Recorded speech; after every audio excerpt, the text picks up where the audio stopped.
Hey YouTube, it's presently late and I suffered a bit of a technology fail. I usually edit my vlogs on my roommate's computer.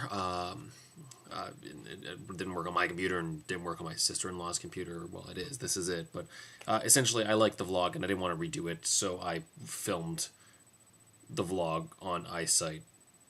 Yeah, you'll see. Happy New Year! Hello YouTube, it is presently 5:24 p.m. on Monday, December 28th. In an effort for me not to drag on talking for half an hour and then try to condense everything into 4 minutes, I'm going to try to make a vlog and it's 5:24. I want to be done by 5:30. 6 minutes of raw footage. That's all I want, and then I'll drag it down. So look, 5:24. I got 5 minutes. So, the end of the year is coming, and at any end of the year, you read the newspapers, and you always see top 10 this, top 5 this. And I figured I would go through the top 5 moments that made me most proud this year to be a part of Tableau D'Hôte Theatre and to be a part of the English Montreal theatre community. Number 5. One of the shows we produced this year was called Haunted House. We produced that at the Seagull Center for Performing Arts. It was our first collaboration with the Seagull, and it was fantastic. The play was written by a man named Andre Farkas, and it's about the life and times of poet Aim Klein. And we had the pleasure of receiving some fantastic news about a month and a half ago that Haunted House is going to be published. It's the first play that we've ever produced that will be published, and that is really exciting. It basically means that when we open the book, it's going to say, Haunted House was first produced by Tableau D'Hôte Theatre at the Seagull Center for Performing Arts, and our name will be in a book that's published, and that's exciting. Number 4, as I've talked about before, we just finished wrapping up Suburban Motel, which was a huge, massive project, 6 plays back to back to back to back, about 40 people involved altogether.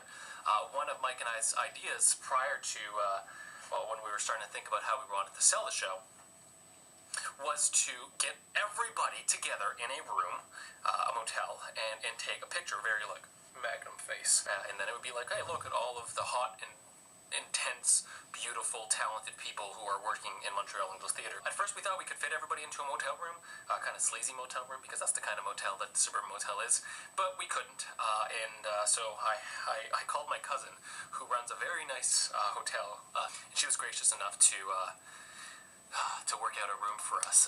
So we had the majority of the cast and crew all present in this ginormous loft of a hotel, and it was hilarious, and there was such synergy in the room and such sexiness, and you could feel that this project was about the beginning. And that energy in the room that day, and the photos that came out of it, courtesy of Laura and Martin and Cindy, were fantastic, and I couldn't have asked for something better. Number 3, we kind of revamped our New Canadian Works series this year.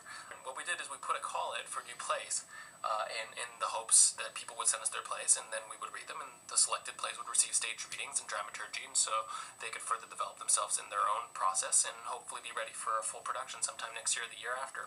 And I have to say, reading them was great. It's always really rewarding to read something that's fresh off the printer, and it just reminded us that some of the best new theatre in the world is coming out of Canada, and so it was really, really exciting to read all those plays, and I'd like to thank everybody who submitted their work. Number 2, Suburban Motel. There were only 2 nights where we overflew. There was the closing performance of the extension of Criminal Genius, but then there was also the opening night of Problem Child and Adult Entertainment, and my God, was that great. To have your opening night of such a large endeavor be over capacity and have everybody in the room super energized by what they just saw, was thrilling, and it definitely set the stage for the next 3 weeks. But that opening night was a blast. There were a lot of friends at Tableau D'Hôte Theatre there, a lot of people who have worked with us in the past. One of our stage managers, Claudia, was kind enough to make us this giant cake in the shape of the Tableau D'Hôte logo, and it was delicious, and we partied, and we rocked, and it was nice.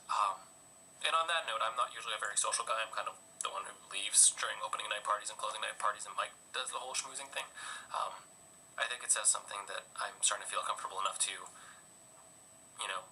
be with other people. So, thanks everybody at Tableau D'Hôte for making me feel welcome to exist. And the number 1 highlight of the year for me is the discourse that is starting to emerge in the Montreal theatre community. I've noticed more and more people are starting to really trying to seriously figure out what we need to do to sustain our creation. Everybody feels that Montreal is a very easy place to create in, and that is absolutely true, but it's a very difficult city to sustain creation in.